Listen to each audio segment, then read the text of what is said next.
Welcome to the 10-Minute Life Coach Podcast. My name is Jay Cleveland Payne. I am a personal development coordinator, and I assist people who are ready for improvement in developing their personal and professional goals into tangible, focused, and achievable plans of action. This podcast is one of the tools I use to make that work, and it's very simple. A 10-minute audio version of a lesson that you can take away at the end of 10 minutes and apply it to your life, whether personal or professional. It's something that you can take. It's actionable items that you can go work on right now. And sometimes you'll listen to an episode and you'll hear it and you'll say, yeah, but I'm already doing something like that. That's one way to know that you're reinforcing what you're doing is going to work. What you're doing is good things. You're just waiting for the actual spark to happen. So what you're doing, if it's already there, keep on working at it. It's just a matter of time before it comes through. More information about the podcast and how I can help you personally get yourself in better order by going to the website, 10minutelifecoach.com.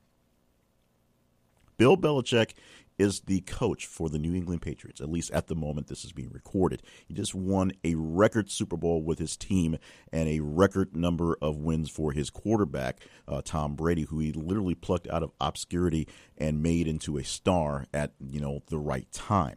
Bill Belichick is known for saying one simple statement: do your job. That's how he runs his football team, or he runs the football team for the owner of the Patriots, Bob Kraft, who is pretty happy with the way he runs his football team. Although there's been some issues, there've been some scandals in a sense, and some really weird things happening, including the Deflategate thing that happened. It's sort of still happening in a sense. The Patriots are a winning machine. They've won more Super Bowls in the last batch than any other teams. They are the dynasty of the moment. And right now, their playbook for how things work is being studied and being copied by many other organizations, not just football or sports organizations, but other organizations and how they work. And that's sort of the weird thing about how Bill Belichick works with his system. His system is pretty simple. Pretty much anybody is interchangeable. And his words, do your job, go specifically to you in that job, do it, and do it well. The only person that's seemingly uninterchangeable, or not interchangeable, is the quarterback, Tom Brady, and his rise to prominence in that system came with the injury of the former starting quarterback, the last starting quarterback they had before Tom Brady, Drew Bledsoe, who was someone else's hire as Belichick took over the team. Tom Brady stepped in, he did his job, he worked the system, and now he's considered essentially the greatest quarterback ever. At least the big discussion on, is he now the greatest quarterback ever? It's hard to compare this era from other eras. But the do your job mantra is something that works very well for various other positions, various other places, because it makes your job very simple. You're given a set of tasks, a set of things to do, and you do them. And you assume that everyone else is doing their job as well. And if they do them, if everyone does their job, if everyone does their piece, if everyone hits their assignment, if everyone does not miss a tackle in a key area that they're supposed to catch, they catch the right guy, everything works out great. In football, it's just like that. If you don't miss your assignment, you're blocking the guy you're supposed to block. That means you make a creation of space for the people that you need to do things. You make it time for the quarterback to get a pass out. You make a hole for a running back to get through to make a big play. You hold off the opposing team as they are trying to score in offense because you are creating the right spots to close off holes and keep their quarterback on the ground. Now, it's not quite as violent as, taking care of TPP reports every week.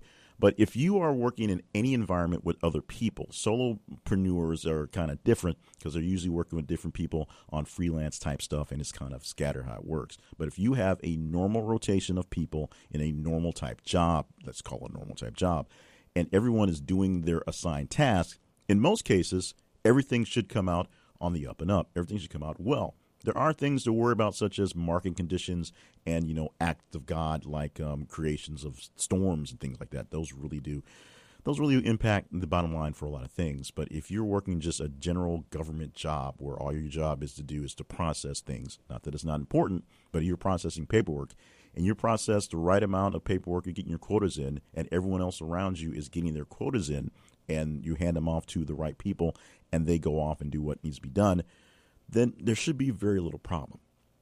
Now, the problem with do your job is actually two issues that comes about. Number one is doing more than your job on purpose.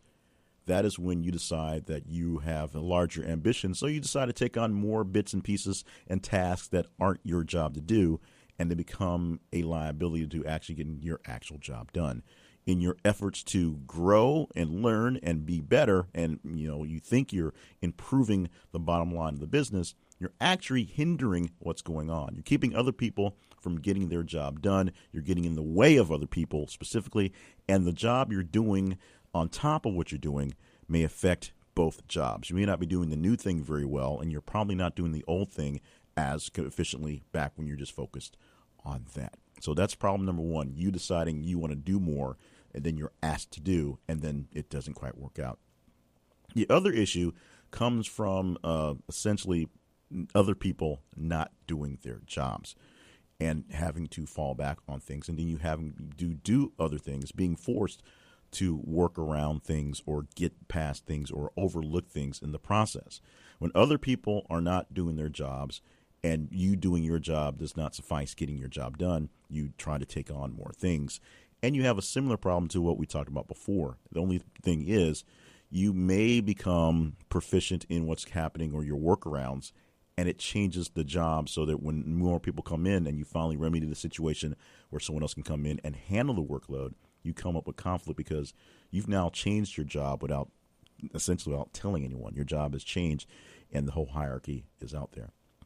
Now, in order for do your job to work, there needs to be a good hierarchy and a good person to manage that hierarchy.